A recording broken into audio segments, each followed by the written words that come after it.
নমস্কার বন্ধুরা, আমি আবার একটা ব্লগ নিয়ে চলে এসেছি। আজকে বানাবো দই মাছ। দই মাছ বানানোর জন্য প্রথমে কড়াইয়ে একটু সাদা তেল দিয়ে নেবো। তেলটা যতক্ষণ গরম হচ্ছে মাছটাকে নুন দিয়ে একটু মাখিয়ে ওটা ভাজতে দেবো। ভাজা হয়ে গেলে মাছটা পেঁয়াজ, কাঁচা লঙ্কা, আদা, একটু টমেটো আর একটু কাজু একসাথে পেস্ট করে নিয়ে একটা পেস্ট বানিয়ে নেব। তারপর একটা বাটিতে টক দই নেব এবং টক দই নিয়ে তারপরে আমরা একসাথে সব মশলাগুলো দেখতেই পাচ্ছেন রেখেছি। তারপর টক দইয়ের মধ্যে একটু গুঁড়ো মশলা, লঙ্কা গুঁড়ো, ধনে গুঁড়ো এইসব দেবো।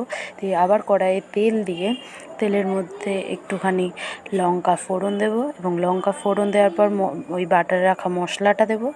মশলাটা দেওয়ার পর ওটা কষতে থাকবো যতক্ষণ না তেলটা ছাড়ছে।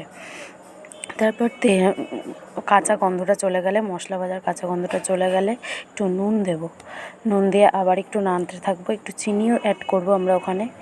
চিনি অ্যাড করে আবার কিছুক্ষণ নাড়তে থাকবো। তারপর টমেটো পেস্ট দিয়ে আবার একটুখানি জল দিয়ে ওটাকে ভালো করে কষিয়ে নেবো। তারপর ভেজে রাখা মাছগুলো দিয়ে দেবো। মাছগুলো দিয়ে ভালো করে মশলার সাথে মিশিয়ে নেবো। কষতে কষতে যখন দেখবো যে মোটামুটি হয়ে এসছে তখন একটু জল অ্যাড করে দেবো। জল অ্যাড করে দেওয়ার পর একটু প্রায় অলমোস্ট রেডি। তো বেরেস্তা, একটু কাঁচা লঙ্কা, একটুখানি ঘি আর একটু বাটার দিলেও দিতে পারেন, অপশনাল, দিয়ে ভালো করে একটু নাড়িয়ে চাড়িয়ে গরম গরম ভাতের সাথে দই মাছ এই গরমে পরিবেশন করুন। আশা করি খুব ভালো লাগবে খেতে, কারণ গরমের সময় দইটা খুবই ভালো লাগে খেতে। যদি ভালো লেগে থাকে তাহলে আমার চ্যানেলটি সাবস্ক্রাইব করুন, লাইক করুন এবং কমেন্টসে লিখে জানাবেন যে কেমন খেতে হয়েছে। আশা করি সবার ভালো লাগবে। প্লিজ সাপোর্ট করুন।